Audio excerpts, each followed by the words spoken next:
Very, very honored to be speaking today. Honored to speak after Rob, which was just an incredible speech. I just saw someone in the comment, love the thermostat example, which I did too. We'll certainly be stealing that. Probably will steal that right in my presentation right now and try to turn that around a little bit, but a lot of different notes. And for anybody that hasn't looked into Dan Ariely's work, who Rob mentioned, cannot recommend that enough. So I will be talking today about upskilling managers, remotely upskilling, certainly talking about developing leaders and fitting in where I think remote functions and remote part of that goes into this world. Next slide.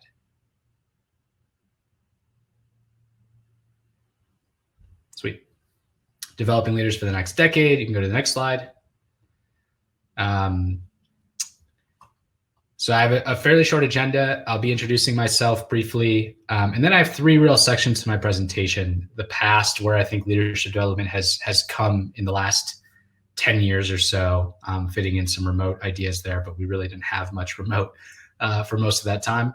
I want to talk about why leadership development is evolving now and why it matters so much, which I think this group will resonate with is why we're here. And then if I can spend the bulk of my time today with a few ideas of where we can go from here, thinking about a timeline of really 5 to 10 years in the future, starting today, but thinking on that timeline. And then when I'm done, I actually have the tremendous privilege of leading our panel discussion. I got to meet the panelists earlier this week, and really great bunch of leaders themselves. So I'm really excited for that part and to have a good discussion from there. Next slide. So as Becca mentioned, I do work at LinkedIn Learning right now.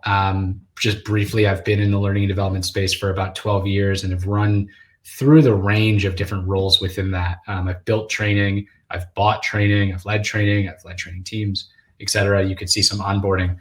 One thing I'll call out, it's amazing and serendipitous that Rob actually mentioned the Susan Fowler blog post as during her time as an employee at Uber. That did trigger a massive wave of changes. One of the big changes is that it allowed us or forced us really to completely rethink our leadership development strategy. And that became one of the things I got very involved with at Uber, trying to grow our leaders, our managers, change our culture. At that time, one of our big sort of red flags really was that over 70% of 70% of managers at Uber were first-time managers. And we saw that as some of the reasons that our culture had sort of gone astray in a way. I'll talk a little bit about that more. Outside of work, I'm actually getting my master's in analytics currently with a focus on people analytics. And I want to, somehow maximize my experience in learning with this idea of analytics to my purpose, which is to help people master what I think is the most important skill of them all, which is how to learn new skills, that sort of gift that keeps on giving, or teaching people how to fish, if you know that metaphor. Next slide. So let's go back in the past just a little bit here. With each of my sections, I'll try to give you a little bit of a thesis of where I'm going for, wrapped up in 1-2 sentences.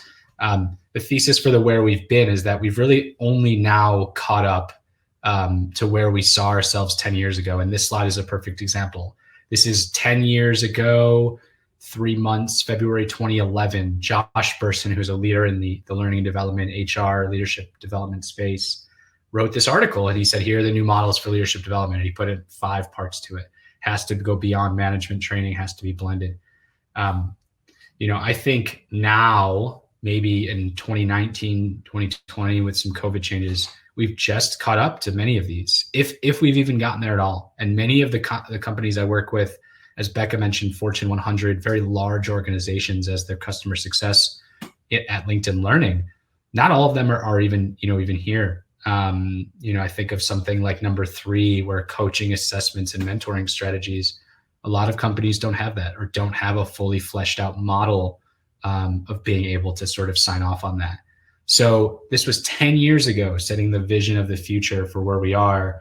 We've gotten some places. We should celebrate that. We still have a long way to go.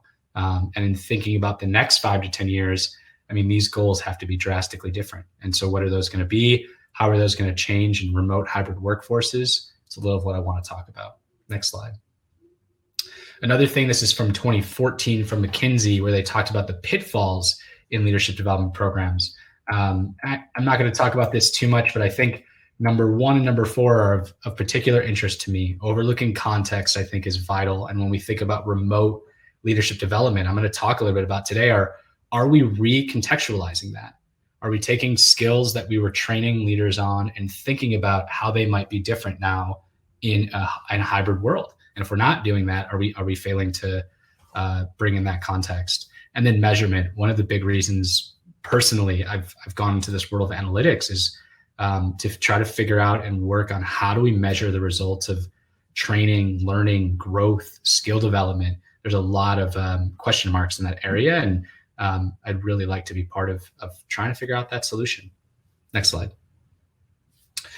So this is what I see a lot of in my day-to-day when I work with large sort of multinationals on their comprehensive learning, comprehensive leadership development strategy. They have this sort of list of skills that they want their employees to learn. We can call these foundational skills, people skills. You could see a list of them. Some are hard to develop, hard to measure that they've been developed. And, some of these get to be long lists.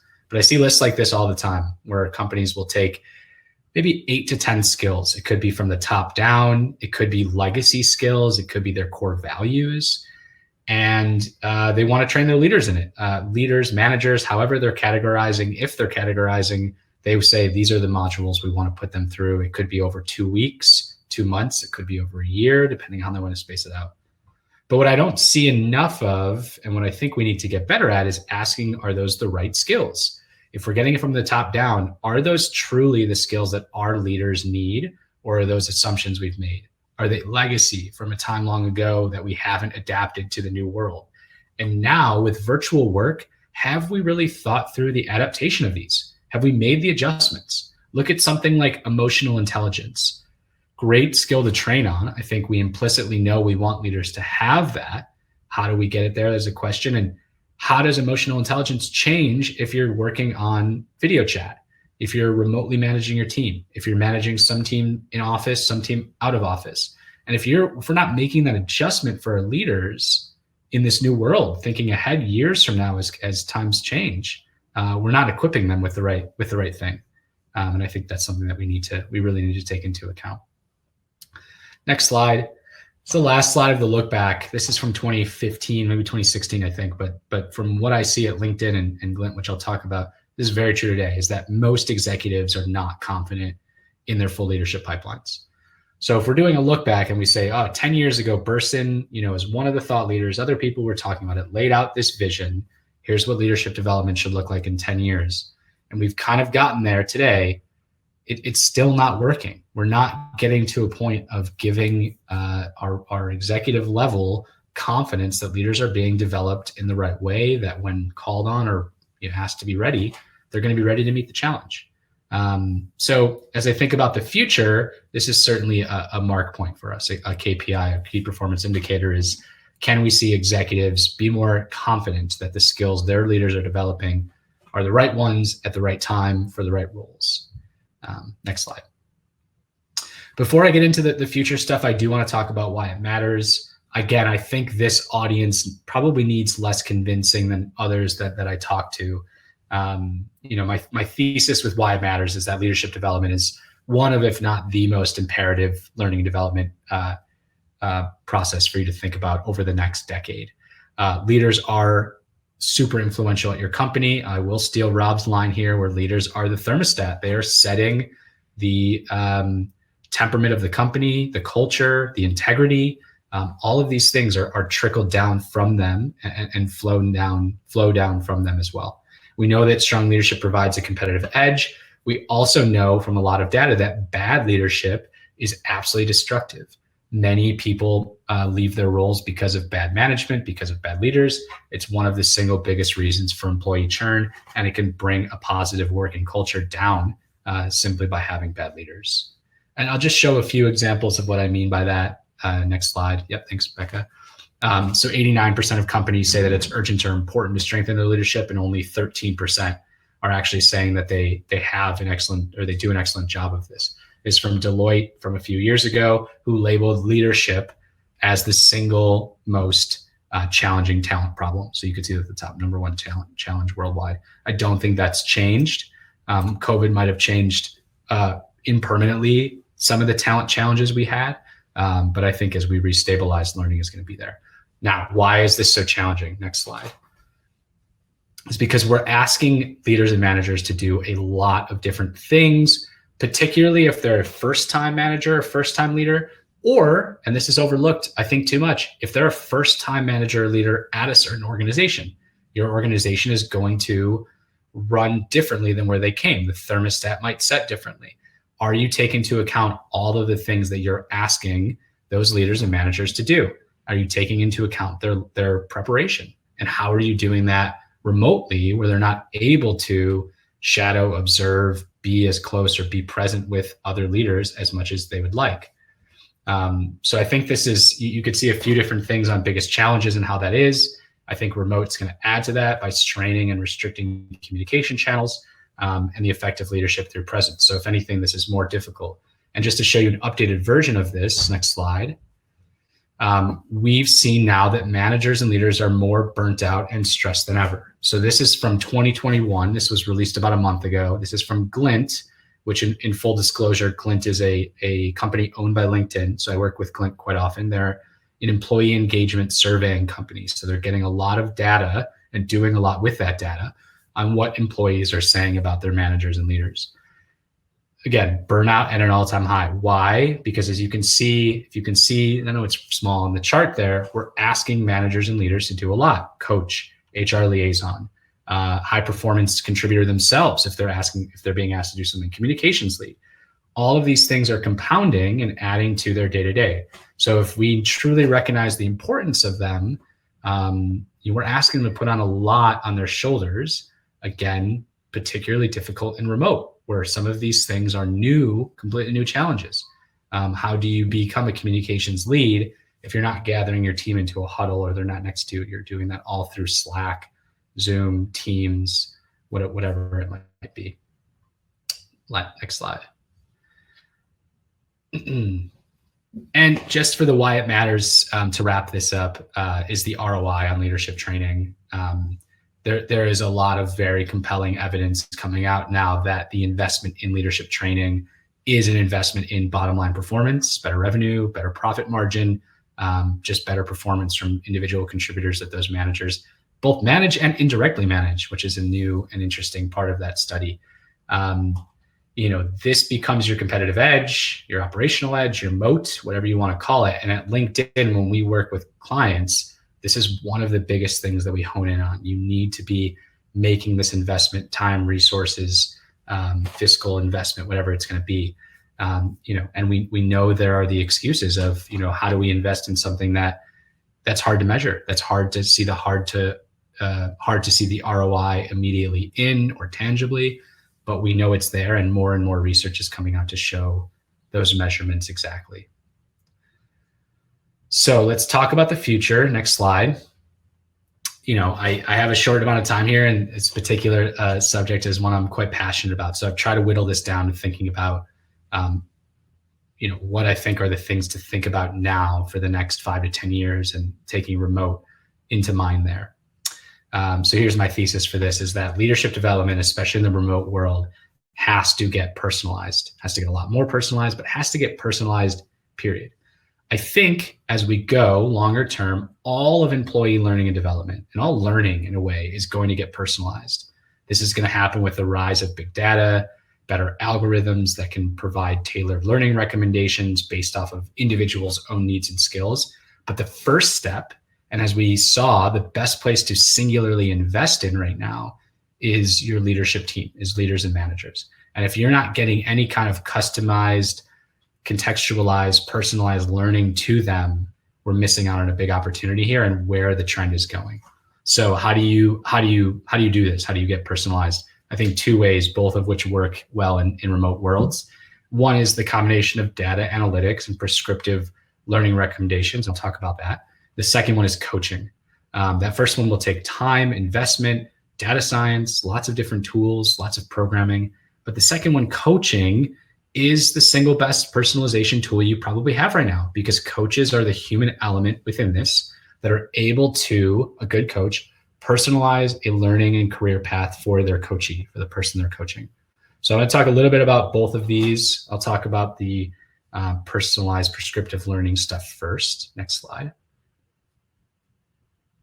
For those in the industry, you probably recognize some logos here. I want to talk about briefly the rise of leadership assessments or employee assessments.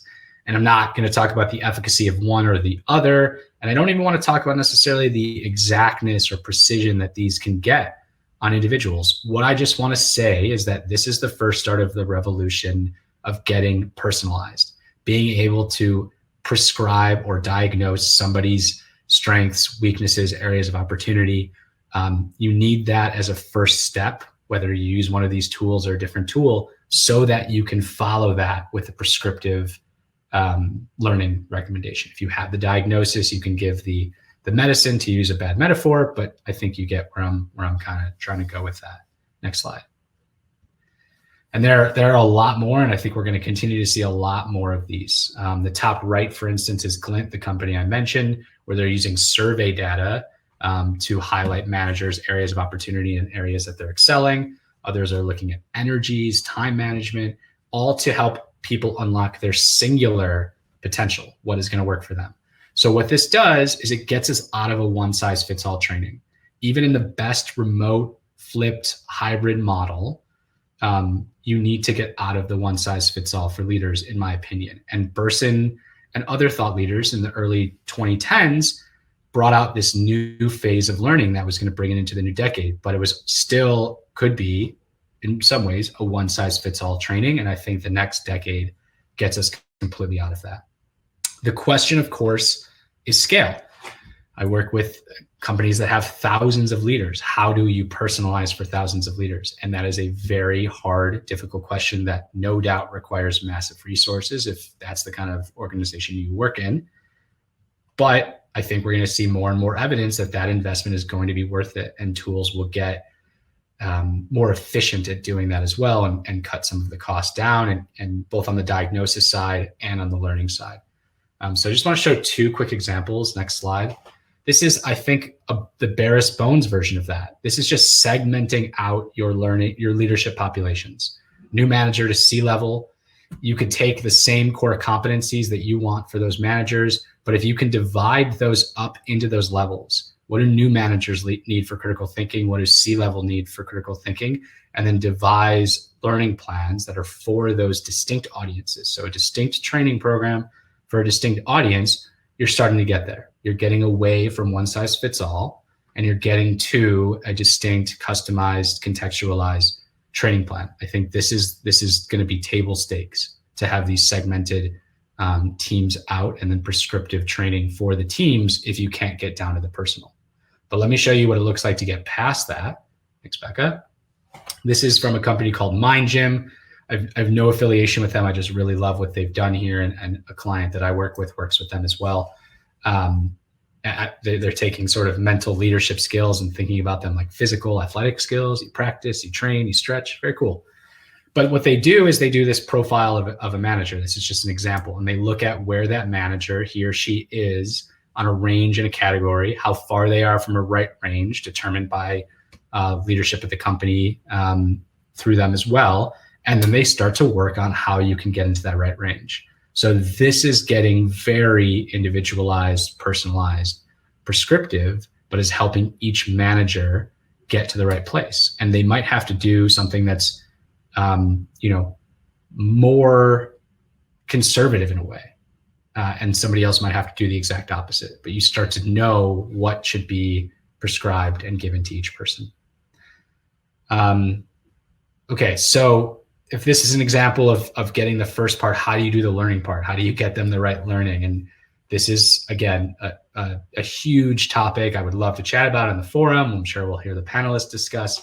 And this is for the next years to figure out, but just as two sort of early ways to get training done once you kind of have some of these diagnoses. I'll start with one. Next slide. Back one, sorry. Oh, actually, no, next slide. Yeah, I reversed them in my own. Let's talk about, we'll do, it's okay. We'll talk about coaching. Coaching I mentioned is one. These are from BetterUp and CoachHub, these screenshots of the ROI of coaching. Both of these companies are just on a rocket ship right now. BetterUp, I think, raised a ton of money to do this because the early customers are realizing the massive success that coaching is bringing, especially in a remote hybrid world, whatever we're going to, what we are in right now. Coaching is such a competitive advantage to have a good set of coaching. One of the reasons it is because a good coach can give that prescriptive analysis, can give the prescriptive learning, prescriptive guidance that's all for the person they're coaching. And a good coach, I think, will do this, or at least will get most of the way there. The ROI on coaching, you can see some stats. Personally, I buy it. A lot of people are buying it, but I think if you're thinking about the future, this is a human step to get there. And it's one that gets you a lot of the way toward that personalization that can trickle down very far. So if this is the thermostat setting, you're making a big jump into this. Next slide. The other way is what Harvard Business Review, and I hear a few different terms, but we'll just call it personalized learning cloud or learning cloud. And this is the sort of combination of all the different assets and content that are out there now for individuals. And it's massive. There's MOOCs. You could see LinkedIn Learning is in there where I work, Decreed. There's just also free options like YouTube, Khan Academy, all these different things around there.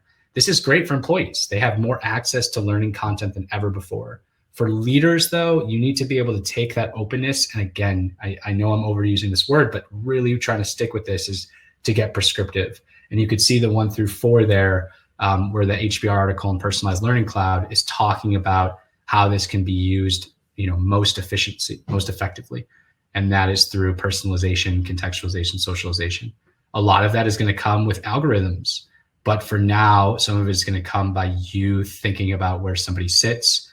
If you can have an assessment that helps you guide how you can assign and contextualize learning for them from this cloud. So I think coaching and something like thinking about the content available right now out in the world, especially for remote folks, is 2 great starting spots as we think about leadership development for the year to come and 5 to 10 years out potentially as well.